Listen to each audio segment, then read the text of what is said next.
February 21, 1994, Arlington, Virginia. At approximately 9 a.m., FBI agents converge on a modest suburban driveway as a Jaguar begins backing out. Behind the wheel sits Aldrich Hazen Ames, a 52-year-old CIA counterintelligence officer. Within seconds, multiple vehicles block his escape.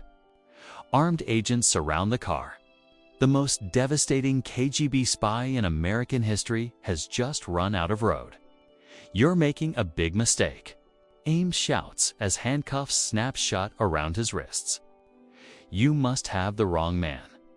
But there is no mistake. Inside his home, agents simultaneously arrest his wife, Rosario. Together, this spy couple had operated at the heart of American intelligence for 9 years, systematically betraying virtually every CIA asset inside the Soviet Union. The human cost was staggering. At least 10 Soviet agents who trusted the CIA to protect them were arrested, interrogated, and executed with single bullets to the head in the basement of Lubyanka prison. Dozens more were imprisoned in brutal labor camps. Approximately 100 intelligence operations were compromised, and 3 American presidents received false intelligence carefully crafted by the KGB using agents Ames had exposed. Agents now operating under Soviet control. This traitor, this mediocre alcoholic CIA officer with a hangdog expression and a brushy mustache, had sold out his country not for ideology, not under blackmail, not from coercion, but for something far more banal: money. Over $2.7 million paid by Soviet and later Russian intelligence services. Money spent on a $540,000 house purchased in cash, on luxury cars, on designer clothes, on 60 purses, and 500 pairs of shoes for his wife. The damage assessment prepared by the Senate Intelligence Committee would conclude this was the most devastating espionage case in our nation's history. The Cold War was ending. But the age-old battle between CIA and KGB raged on, and Aldrich Ames had chosen the wrong side. If you value factual Cold War, documentary content built on declassified archives and true spy stories rather than Hollywood dramatization, consider subscribing to Cold War Files and leaving a like so this kind of detailed research can continue. But before we understand how the FBI finally caught America's most damaging Cold War spy, we must first understand how an unremarkable CIA analyst with obvious problems became Moscow's most valuable asset. The answer begins 9 years earlier, in a moment of desperation, greed, and catastrophic moral failure. Personnel records from the Central Intelligence Agency show Aldrich Hazen Ames, born May 26, 1941, in River Falls, Wisconsin, entered CIA service in 1962 as a records analyst. On paper, it appeared as a natural progression. His father, Carlton Cecil Ames, had worked for CIA operations in Burma during the 1950s, but the family legacy was not one of distinguished service. Carlton Ames was a chronic alcoholic who received consistently poor performance reviews, struggled with basic operational tasks, and eventually left CIA employment under circumstances that suggested failure rather than honorable retirement. Young Rick Ames, as colleagues knew him, witnessed his father's decline firsthand. The drinking, the professional disappointments, the inability to advance beyond mediocre postings. Yet despite this cautionary example, or perhaps because of some misguided desire to redeem the family name, Aldrich followed his father into CIA service. His career trajectory revealed a pattern of underachievement, punctuated by security violations that should have ended his access to classified material. Turkey from 1969 to 1972, where he performed adequately but unremarkably. New York from 1976, assigned to Soviet counterintelligence operations, where his drinking became increasingly problematic. Mexico City from 1981 to 1983, where his personal life began unraveling and his professional judgment deteriorated further. Performance reviews throughout this period documented a consistent theme: marginal work product, missed deadlines, alcohol-related incidents, poor judgment in handling sensitive materials, multiple extramarital affairs that violated security protocols. Yet CIA management, operating under Cold War assumptions that loyalty could be presumed from long service and American citizenship, continued promoting Ames through increasingly sensitive positions. By the early 1980s, Ames presented as a walking contradiction. Myopic, with thick glasses that gave him a perpetually confused expression. Gangling and awkward in social situations. A brushy mustache that failed to convey authority. He spoke with arrogant certainty about matters he barely understood, convinced that his intellect exceeded his mediocre performance reviews. He felt underappreciated, overlooked for promotions he believed he deserved, resentful of colleagues who advanced while he stagnated. The chronic alcoholism that destroyed his father now consumed the son. Ames drank heavily during lunch, often returning to Langley headquarters visibly impaired. He drank at night, alone in his apartment, nursing grievances against an agency he believed failed to recognize his talents. He drank on weekends, at bars in Georgetown, often discussing classified matters with insufficient discretion. CIA security officers noted these problems in confidential memos. Two Eyes Only reports filed in 1986 specifically referenced his drinking and questionable judgment.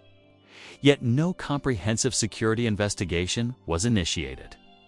No financial monitoring was implemented. No psychological evaluation was ordered. The institutional assumption remained that American citizens with long CIA service, regardless of obvious character flaws, would not commit treason. This assumption, rooted in organizational culture rather than systematic risk assessment, created the exact vulnerability Soviet intelligence had spent decades trying to identify and exploit. By 1984, Aldrich Ames was not merely a security risk. He was a catastrophe waiting for the right trigger. Mexico City, 1982. The CIA station operated from the American Embassy on Paseo de la Reforma, coordinating intelligence collection across Latin America. Aldrich Ames, assigned as a counterintelligence specialist, attended a reception at the Colombian Embassy where he met Maria del Rosario Casas Dupai, a cultural attaché 11 years his junior. She was attractive, vivacious, and possessed expensive tastes that far exceeded her official diplomatic salary. The irony escaped neither CIA nor KGB observers monitoring the event. Rosario herself worked as a low-level CIA informant, providing occasional reports on Colombian diplomatic activities. Ames, responsible for recruiting and managing assets, instead began an affair with one. The relationship developed quickly. Rosario envisioned life in America as an escape from Bogotá's limitations, imagining wealth, status, and luxury that her diplomatic career could never provide.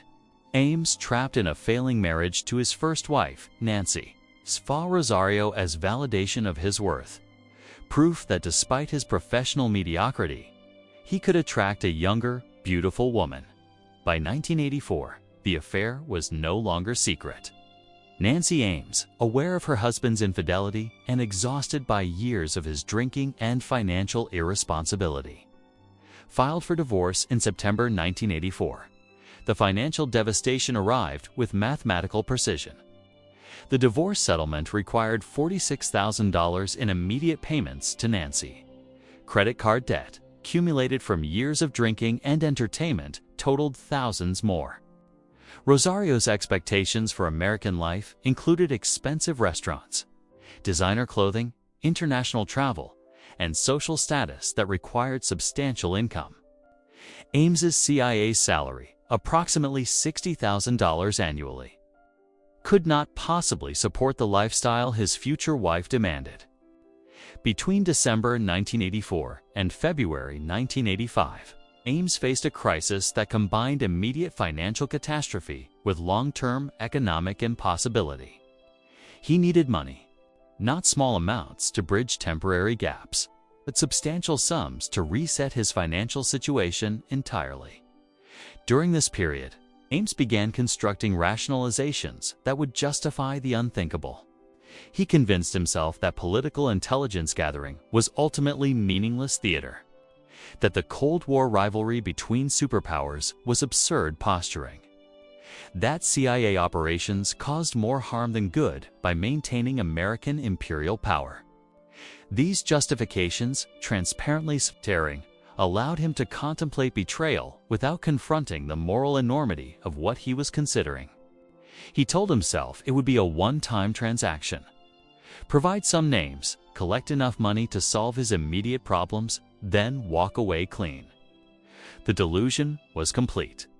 He genuinely believed he could control the relationship with Soviet intelligence, that he possessed sufficient operational skill to manipulate the KGB rather than being manipulated. Himself. On April 16, 1985, Aldrich Ames walked through the doors of the Soviet Embassy at 1125 16th Street Northwest in Washington, D.C. What he intended as a simple financial transaction would become the worst intelligence breach in American history. The Soviet Embassy occupied a prominent building at 1125 16th Street Northwest. The historic Pullman House, positioned less than 2 miles from the White House, FBI surveillance teams monitored the entrance continuously, photographing every American citizen who entered, recording times and identifying visitors when possible. On April 16, 1985, Aldrich Ames walked past these cameras without disguise, without counter-surveillance, without even basic tradecraft precautions. He simply walked in through the front door. Inside, he handed embassy security personnel a sealed envelope addressed to the KGB Residentur chief. The envelope contained a handwritten note identifying himself by name. As a CIA counterintelligence officer with immediate access to sensitive Soviet operations, he offered to provide names of 3 Soviet citizens currently working as CIA assets in exchange for $50,000. The note specified that these individuals were actually dangles, double agents already under KGB control, so their identification represented no genuine betrayal. This claim, whether true or false, provided Ames with psychological cover. He could tell himself he was merely confirming information Moscow already possessed. The note reached Viktor Ivanovich Cherkashin within hours. Cherkashin, a KGB veteran who served as Deputy Chief of Counterintelligence at the Washington Residentura, recognized immediately that this was not a provocation or FBI operation. The specificity of information, the officer's true name, the direct approach, all indicated genuine motivation. Cherkashin had spent decades recruiting assets. He understood that the most valuable agents were volunteers who approached Soviet intelligence independently, driven by personal circumstances rather than ideological conviction. These volunteers, motivated by greed, revenge, or ego, often provided intelligence far more valuable than assets recruited through traditional cultivation, because they came pre-motivated, requiring no ideological reinforcement. The KGB response was swift and professional. Ames received $50,000 in cash at a brief meeting arranged within days. No elaborate recruitment speeches. No appeals to socialist ideology. No threats or blackmail. Simply a straightforward transaction. Names for money. The payment arrived in used bills, non-sequential, untraceable through normal banking channels. Ames deposited portions gradually to avoid triggering currency reporting requirements. The divorce settlement was paid. Credit cards were cleared. Rosario's expectations could now be met. The relief was immediate and intoxicating. $50,000 acquired in a single transaction, with no apparent consequences, no FBI raid, no internal CIA security investigation. His first wife, Nancy, received her divorce settlement on August 1, 1985. 9 days later, On August 9th, Ames married Rosario in a quiet ceremony. Friends and colleagues accepted without question his explanation that Rosario's family possessed substantial wealth in Colombia, that her relatives had provided generous financial support to help the couple establish themselves in America. What Ames did not yet realize was that the KGB had no intention of allowing a one-time transaction. An asset with his access, his position within CIA counterintelligence, his obvious financial vulnerability, represented an intelligence opportunity that Soviet handlers would exploit systematically. Within weeks, Churka soon contacted Ames again. Moscow wanted more. And Aldrich Ames, now addicted to the easy money, needed more as well. Chadwick's restaurant on K Street in Georgetown served as a popular lunch spot for Washington professionals throughout the 1980s. Casual atmosphere, reasonable prices, sufficient ambient noise to obscure conversations, and location convenient to downtown offices made it unremarkable, forgettable. Exactly the kind of establishment where intelligence officers conducted meetings without attracting attention. On June 13, 1985, Aldrich Ames arrived carrying shopping bags that appeared to contain ordinary purchases. Inside those bags were 7 pounds of classified documents representing virtually every CIA human intelligence asset operating inside the Soviet Union. The meeting lasted approximately 2 hours. Ames did not photograph documents using miniature cameras. He did not create microdots or employ sophisticated concealment techniques. He simply handed Soviet intelligence officers complete files, operational summaries, communication protocols, and most critically, the true names of approximately 20 active CIA sources. This was not selective leaking designed to protect certain operations while compromising others. This was wholesale betrayal, the systematic destruction of the entire CIA. Soviet network executed in a single afternoon over lunch. The victims represented decades of patient intelligence work. Adolf Tolkachev, an aviation electronics specialist who provided extraordinary intelligence on Soviet stealth aircraft research and radar systems for nearly 7 years. His information, valued at over $1 billion by American defense planners, had given the United States critical insights into Soviet military aviation capabilities. Within hours of the Chadwick's meeting, KGB counterintelligence arrested Tolkachev. He was interrogated, tried in secret, and executed by firing squad on September 24, 1986. His wife and son suffered persecution for years afterward, their lives destroyed by association with a traitor, Dmitry Polyakov, a GRU general who spied for American intelligence for over 25 years, represented what CIA officers called the jewel in the crown, an asset so valuable, so carefully protected that only the most senior counterintelligence officers knew his true identity. Polyakov had provided intelligence on Soviet military strategy, weapons development, and GRU operations that fundamentally shaped American Cold War policy. His information was so sensitive that even within CIA, access was restricted to a handful of officers. Aldrich Ames was one of them. Polyakov was arrested quietly, without public announcement, interrogated over months, and executed in 1988. His family was told he died of natural causes. The truth emerged only after the Soviet Union collapsed. Valery Martynov, a KGB lieutenant colonel assigned to the Soviet embassy in Washington, provided detailed intelligence on KGB operations in the United States, including surveillance techniques, recruitment priorities, and the identities of Soviet intelligence officers operating under diplomatic cover. Martynov was recalled to Moscow under bureaucratic pretexts, arrested upon arrival, and executed on May 28, 1987, at age 41. Sergei Motorin, a KGB major also assigned to Washington, was arrested, interrogated, and executed in 1987. His wife and children faced years of suspicion and hardship. The list continued.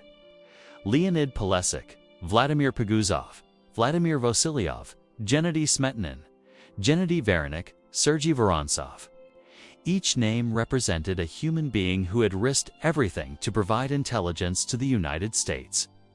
Who trusted that American intelligence would protect them? Who died because one CIA officer needed money for his new wife's shopping addiction?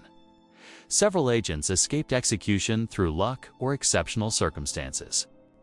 Oleg Gordievsky, the KGB London station chief who worked for British MI6, was recalled to Moscow in July 1985 under suspicious circumstances.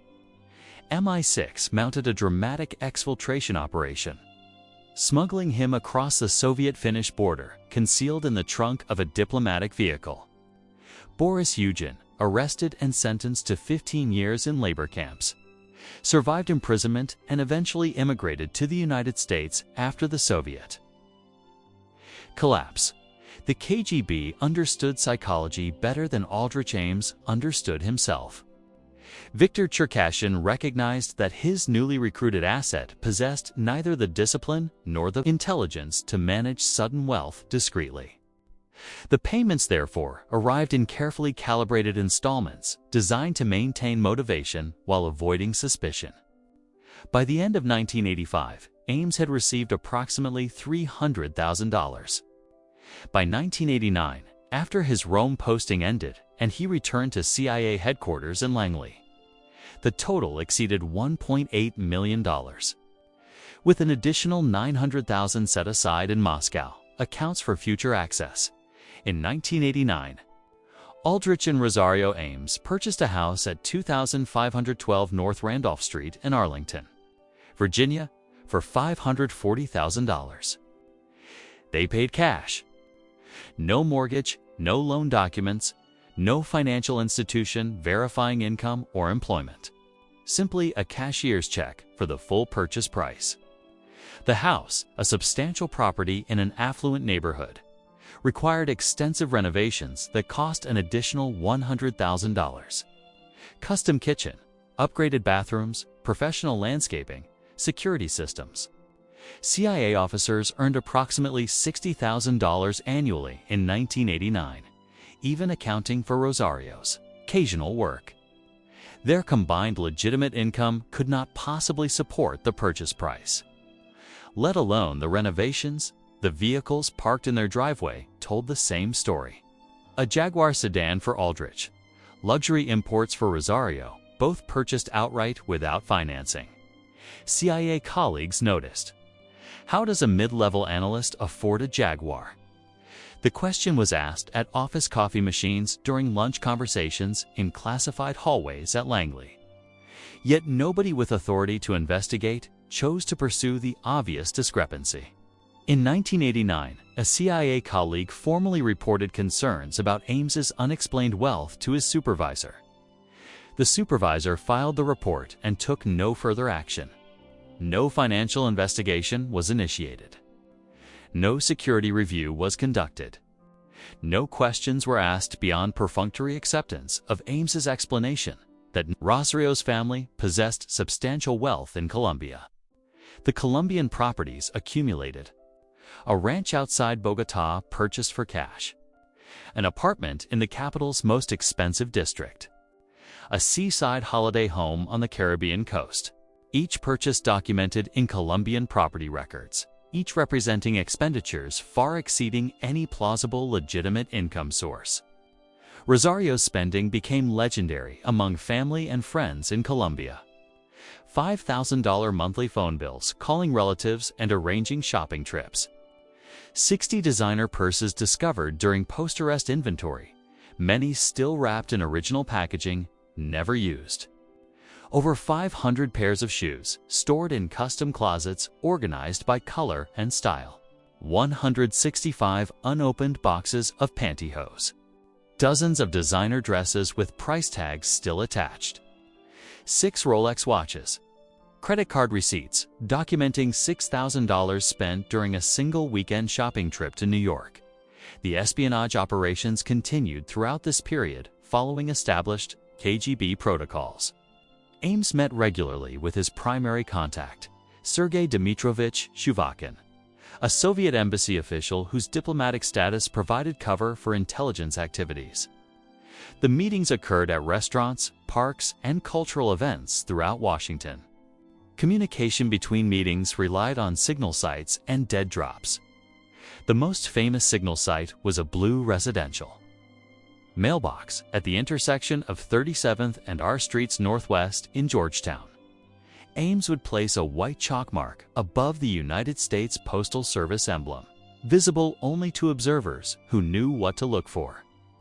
KGB officers monitoring the mailbox would see the mark, confirm the signal, and activate predetermined dead drop locations where documents and payments could be exchanged without direct contact. Throughout 1986, CIA counterintelligence officers monitoring Soviet operations noticed a disturbing pattern. Assets who had reported reliably for years suddenly went silent. Scheduled meetings were missed without explanation. Communication protocols went unanswered.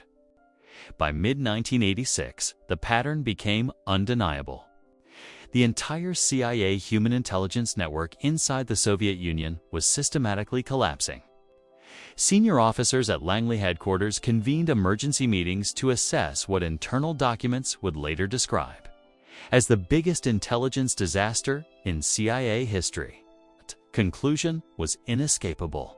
Someone with access to operational files was feeding information directly to Moscow. The initial investigation focused on Edward Lee Howard, a former CIA officer who had been fired in 1983 for drug use and petty theft. Howard had received training for Moscow station assignment before his dismissal, giving him knowledge of some CIA operations inside the Soviet Union. In September 1985, Howard defected to the USSR, escaping FBI surveillance in New Mexico through a car switch technique and eventually reaching Moscow via Finland. CIA counterintelligence seized on Howard as the obvious explanation. He possessed motive, opportunity, and access. The case appeared solved. The problem emerged gradually through careful analysis. Howard could not have known about all the compromised operations.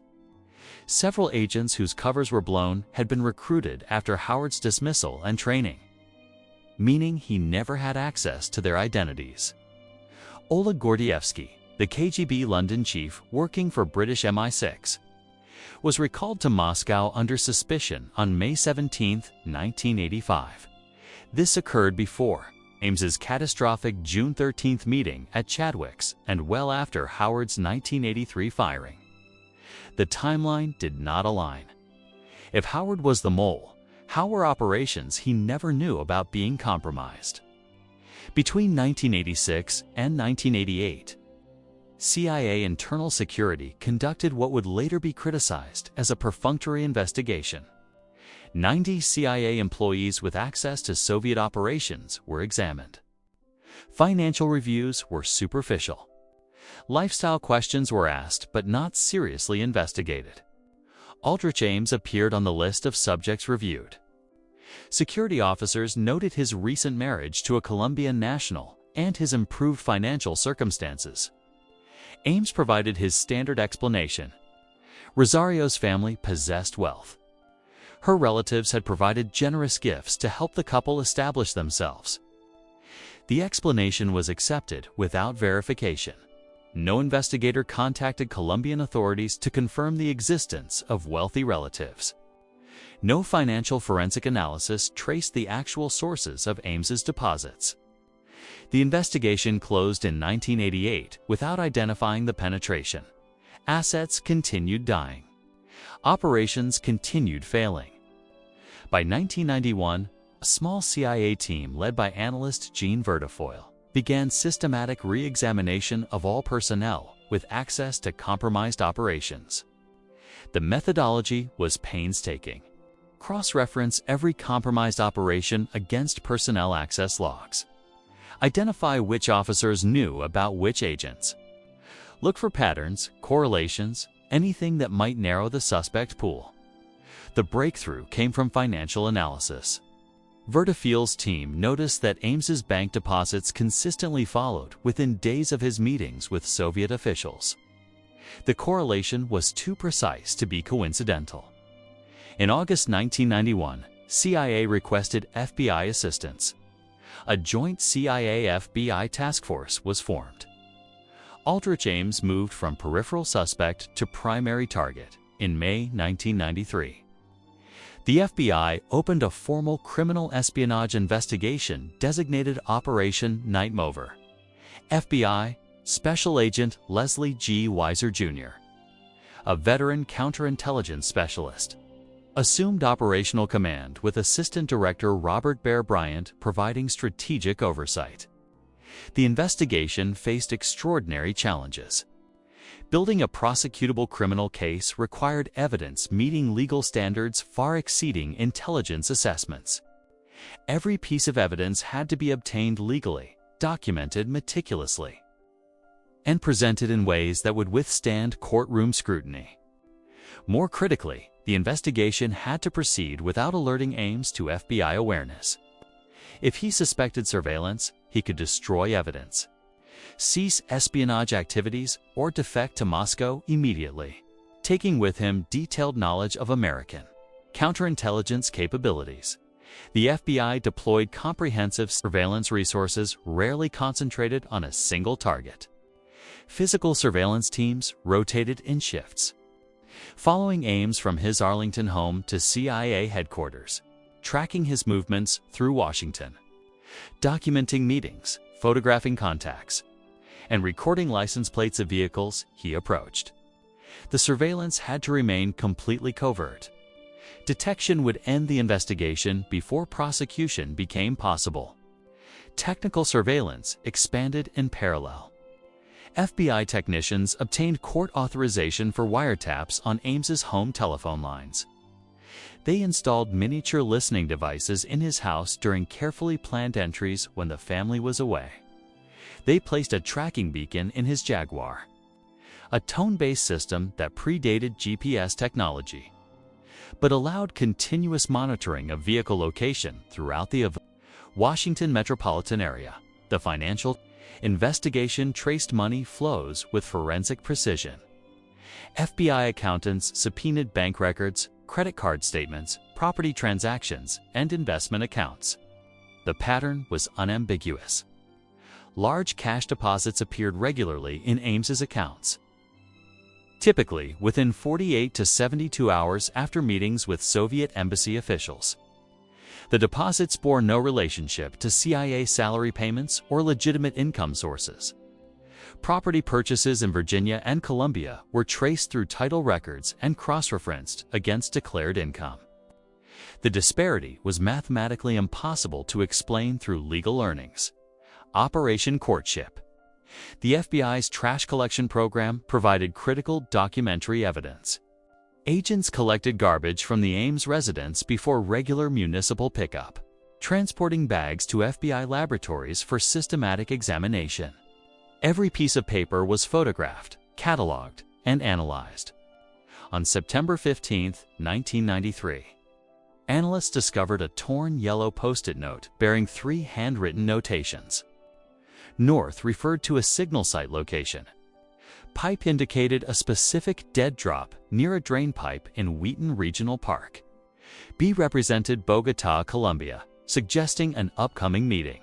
The note provided direct evidence linking Ames to classic espionage tradecraft. FBI technical surveillance observed Ames on October 13, 1993.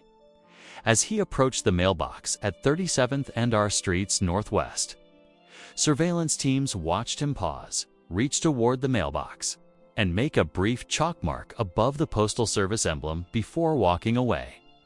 The chalk mark, white against blue paint, would be invisible to ordinary pedestrians, but clearly visible to trained observers monitoring the location. KGB protocols dictated that handlers would check predetermined signal sites at scheduled intervals. A chalk mark confirmed that the asset had loaded a dead drop and was ready for pickup, or that a meeting request was active. Ames traveled to Bogota, Colombia, on November 1, 1993. FBI agents followed.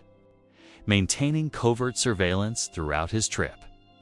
They observed Ames in various locations around the Colombian capital, but more significantly, they separately observed a Russian intelligence officer operating from Moscow's Bogotá embassy, visiting the same areas at different times. The surveillance could not risk direct observation of an actual meeting, but the parallel movements confirmed operational contact. The evidence was accumulating systematically, building toward inevitable prosecution. FBI leadership faced a critical timing decision in early February 1994. Ames had scheduled a business trip to Moscow for late February, ostensibly for legitimate CIA liaison activities. If he departed for Russia, the FBI assessed high probability he would not return. Moscow could simply refuse his exit, grant him asylum, and parade him as a propaganda victory while preventing American prosecution. The decision was made. Arrest operations would proceed on February 21, 1994, President's Day, a federal holiday when Ames would be away from CIA headquarters and therefore unable to destroy evidence stored in his office at approximately 9 o'clock on the morning of February 21st. Aldrich Ames backed his Jaguar out of the driveway at 2512 North Randolph Street. Multiple FBI vehicles converged simultaneously from blocking positions north and south on the residential street. Armed agents surrounded the vehicle within seconds. Ames, confronted with badges and drawn weapons, initially attempted denial. "You're making a big mistake.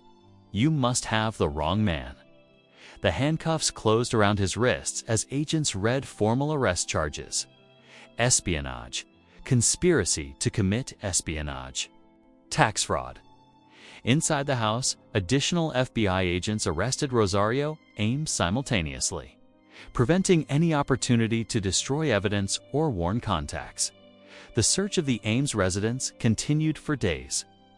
FBI evidence technicians cataloged thousands of items, documents bearing CIA classification markings that should never have left secure facilities at Langley, computer diskettes containing operational summaries and agent identities, communications materials including cipher pads and contact protocols, financial records documenting deposits totaling millions of dollars. The inventory of Rosario's possessions became exhibits at trial. 60 designer purses, many still wrapped in original packaging.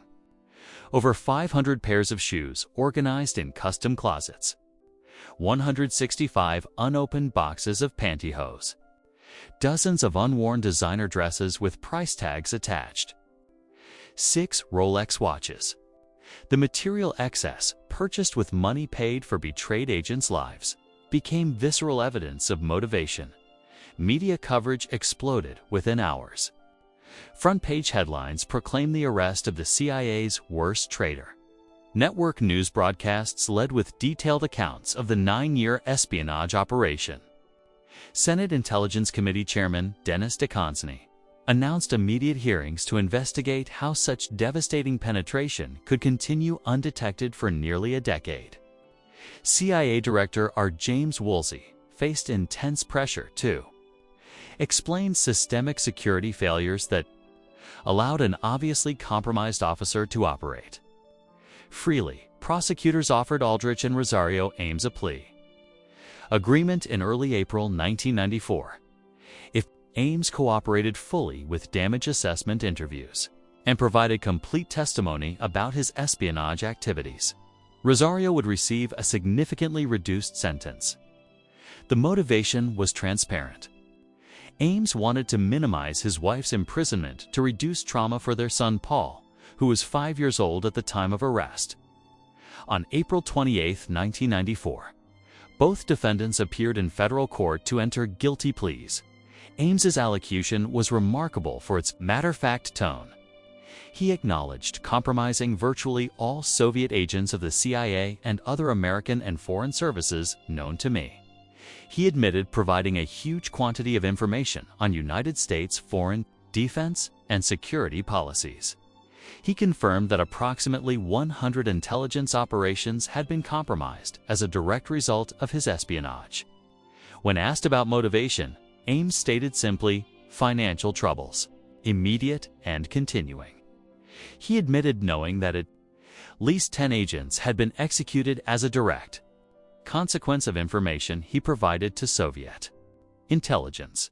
The Senate Select Committee on Intelligence convened extensive hearings throughout 1994 to assess damage from the Ames espionage case. Their final report, released in November 1994, concluded with unprecedented clarity. This was the most devastating espionage case in our nation's history. The human cost alone justified that assessment. At least 10 confirmed executions. Dmitry Polyakov, shot in the basement of Lubyanka prison after interrogation revealed 25 years of service to American intelligence. Adolf Tolkachev, executed by firing squad after providing over $1 billion worth of stealth aircraft and radar intelligence. Valery Martynov, Sergei Motorin, Leonid Poleshchuk, Vladimir Peguzov, and others whose names appeared in CIA memorial records as stars carved into marble at headquarters, representing officers who died in service to operations they believed would protect them. Dozens more agents survived execution but endured years in brutal Soviet labor camps. Boris Yuzhin spent 6 years at Perm Camp 35 in the Urals, a facility designed for political prisoners where temperatures dropped to -40 degrees Fahrenheit during winter months and inmates performed forced labor in timber operations. Vladimir Petushov served 13 years in similar conditions before release following the Soviet collapse. These men returned to freedom physically broken, their careers destroyed, their families traumatized. Their faith in American intelligence shattered. The operational damage extended far beyond individual agent losses. Between 1985 and 1994, CIA could not effectively recruit new Soviet or Russian intelligence sources. The reputation damage was comprehensive.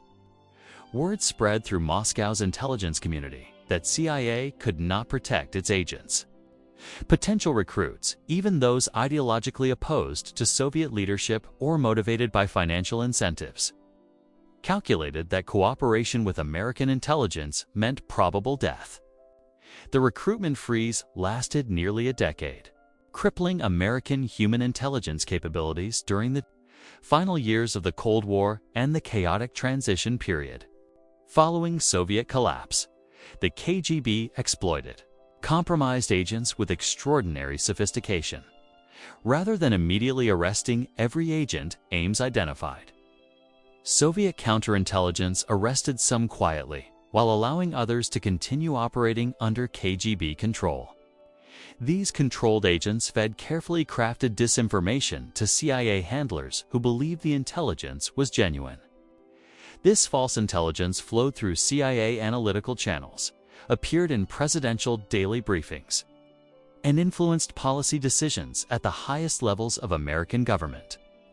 3 American presidents, Ronald Reagan, George H.W. Bush, and Bill Clinton, received intelligence reports during 1986 through 1994 that were potentially contaminated by KGB disinformation operations.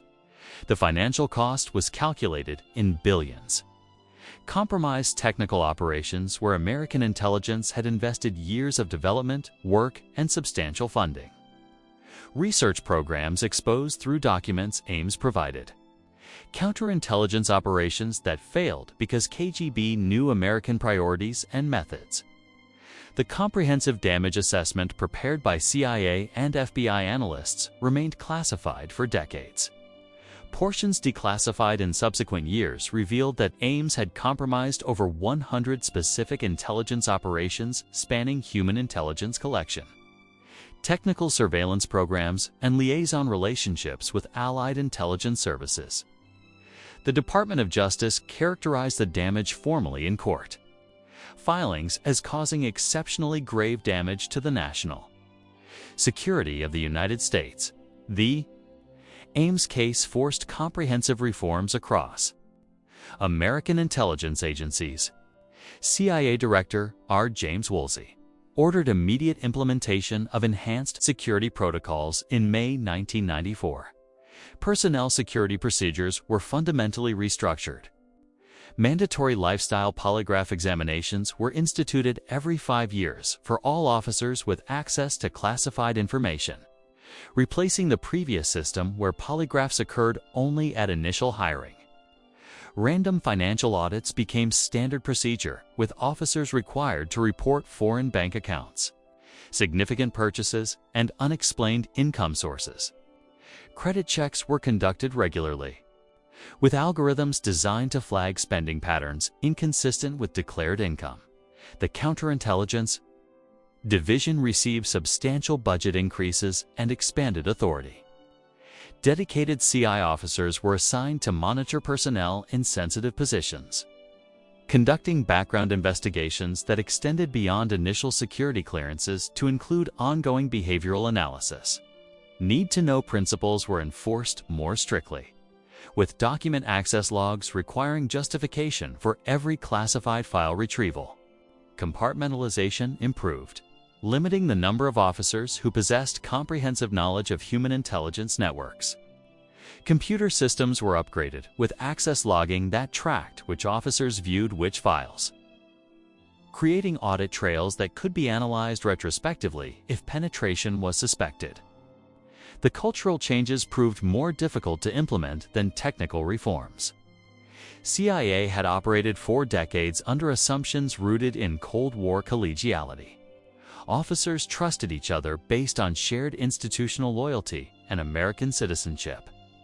The Ames case shattered that trust. Peer reporting mechanisms were enhanced, with officers encouraged to report suspicious behavior, unexplained wealth, or security violations without fear of professional retaliation. Whistleblower protections were strengthened, creating channels for reporting concerns directly to Inspector General offices, independent of operational chains of command. Yet fundamental problems persisted. Polygraph examinations, despite their psychological deterrent value, remained scientifically unreliable. Aldrich Ames passed multiple polygraph tests during his 9 years of espionage, demonstrating that determined subjects could defeat the examinations through countermeasures or simple lack of physiological response to deception. Insider threats remained the most difficult security challenge to address systematically. Intelligence work required trust between officers and between agencies and their sources. Security measures that eliminated all risk would also eliminate operational effectiveness. On October 20, 1994, Judge Claude M. Hilton sentenced Aldrich Ames to life imprisonment without possibility of parole. The sentence reflected not merely the technical violations of espionage statutes, but the human cost that could never be adequately quantified through legal proceedings. Rosario Ames received 63 months imprisonment. Her reduced sentence part of the plea agreement that secured Aldrich's cooperation with damage assessment interviews. She served her term at federal facilities in California, was released in 1999, and returned to Colombia with their son Paul. She rejected reported offers from Russian intelligence services to provide financial support, stating publicly, "I will never accept their blood money."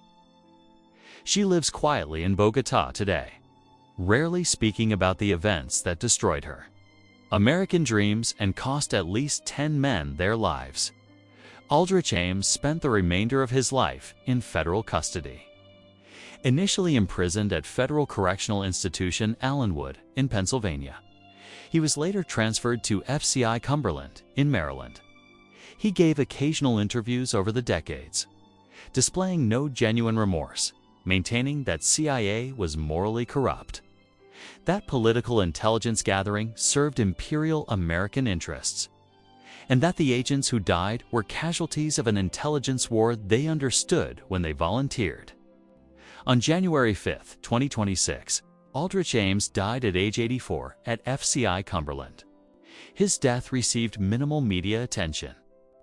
No state funeral, no public memorial. Simply a brief obituary noting the passing of America's most damaging Cold War traitor, Viktor Cherkashin, the KGB officer who recruited and handled Ames, retired with honors from Russian intelligence services. He published a memoir in 2005 titled Spy Handler, describing Ames as among his greatest professional achievements. Cherkashin showed no remorse for the executed agents, viewing their deaths as unfortunate but inevitable consequences of intelligence operations. He had also handled Robert Hansen, the FBI counterintelligence officer arrested in 2001 for espionage spanning over 20 years. Cherkashin's simultaneous penetration of both CIA and FBI represented perhaps the most successful KGB recruitment operation in Cold War history.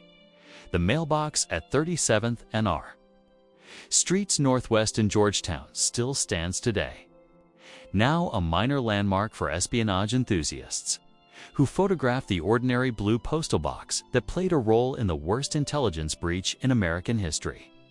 The Ames house in Arlington remains a private residence, occupied by families completely unconnected to the events that occurred there. No historical marker identifies its significance. The fundamental questions persist. Could systematic security reforms prevent another Ames? The cases of Edward Snowden in 2013, Reality Winner in 2017, and others suggest that insider threats remain the most persistent vulnerability in intelligence operations. Technology changes.